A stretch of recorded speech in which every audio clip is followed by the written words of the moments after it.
ലോകത്തെറിഞ്ഞ മുണ്ടക്കൈ ചൂരൽമലയ്ക്ക് ഇത്തവണ അതിജീവനത്തിന്റെ ചെറിയ പെരുന്നാളാണ്.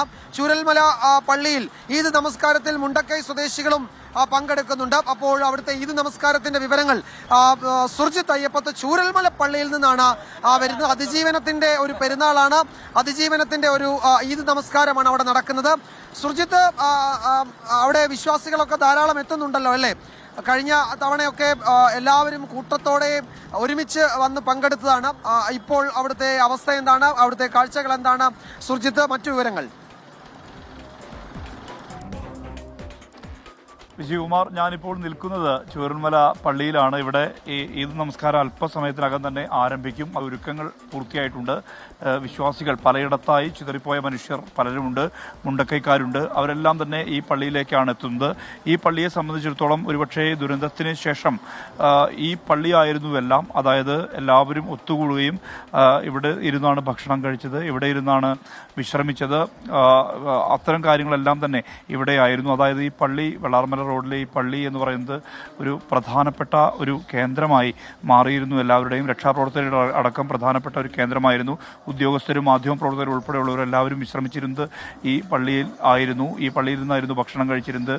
എന്തായാലും കഴിഞ്ഞ പെരുന്നാളിനെ സംബന്ധിച്ചിടത്തോളം, കഴിഞ്ഞ പെരുന്നാൾ എന്ന് പറയുന്നത് ഇവിടെ എല്ലാവരും ഒത്തുചേർന്നുള്ള വളരെ ആഘോഷകരമായ ഒരു പെരുന്നാൾ ചെറിയ പെരുന്നാളായിരുന്നു കഴിഞ്ഞ തവണത്തേത്. പക്ഷേ അതിനുശേഷം പല മനുഷ്യരും ഇവിടെ നിന്നും ഇവർക്കൊപ്പം ഇല്ല എന്നുള്ള യാഥാർത്ഥ്യം നിലനിൽക്കുന്നു. അങ്ങനെ ഒരു അവസ്ഥയിൽ കൂടിയാണ് ഇത്തവണത്തെ പെരുന്നാൾ ആഘോഷം. അതുകൊണ്ട് തന്നെയാണ് ഇത് അതിജീവനത്തിൻ്റെ പെരുന്നാൾ എന്ന് വിശേഷിപ്പിക്കുന്നത്. പല ഭാഗങ്ങളിലേക്ക് മനുഷ്യർ ചിതറിപ്പോയി. ഇവിടെയുള്ള പ്രദേശവാസികൾ ആയിട്ടുള്ള ആളുകൾ പലരും, ഇവിടെ ഉണ്ടായിരുന്നവർ പലരും ചിതറിപ്പോയി.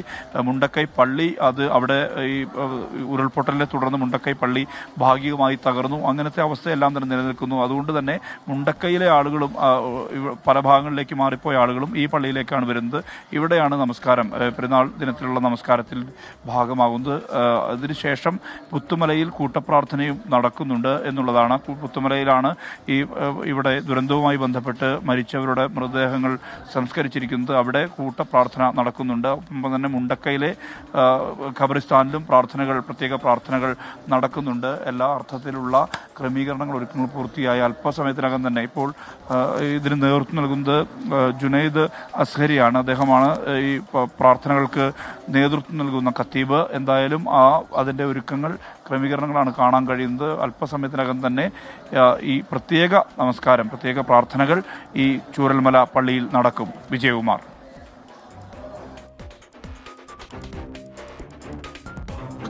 അവിടെ നിന്ന് വിവരങ്ങൾ നൽകുകയായിരുന്നു. നമുക്കറിയാം, മുണ്ടക്കൈ ചൂരൽമല ദുരന്തമുണ്ടായ സമയത്ത് നൂറുകണക്കിന് ആയിരക്കണക്കിന് ആളുകളുടെ രക്ഷാകേന്ദ്രം കൂടിയായിരുന്നു ആ പള്ളി. അവിടെയാണ് ഈ രക്ഷാപ്രവർത്തകർക്കൊക്കെ ഭക്ഷണം വിതരണം ചെയ്യുകയും ഒക്കെ ചെയ്തത്. നമ്മൾ അവിടെ ഈ റിപ്പോർട്ടിങ്ങിനൊക്കെ ആ ജോലികൾക്കായി പോയ ദിവസങ്ങളിൽ ഏതാണ്ട് 10-12 ദിവസത്തോളം നമ്മളുടെയൊക്കെ എല്ലാ ദിവസത്തെയും ആഹാരമൊക്കെ ആ പള്ളിയിൽ നിന്നായിരുന്നു. ആ സമയത്തെ അവിടുത്തെ ആളുകളുടെ കൂട്ടായ്മ ഈ ഘട്ടത്തിൽ ഓർക്കുകയാണ്. സുർജിത്ത് അയ്യപ്പത്താണ് ചൂരൽമല പള്ളിയിലെ വിവരങ്ങൾ നൽകിയത്. ഓക്കെ.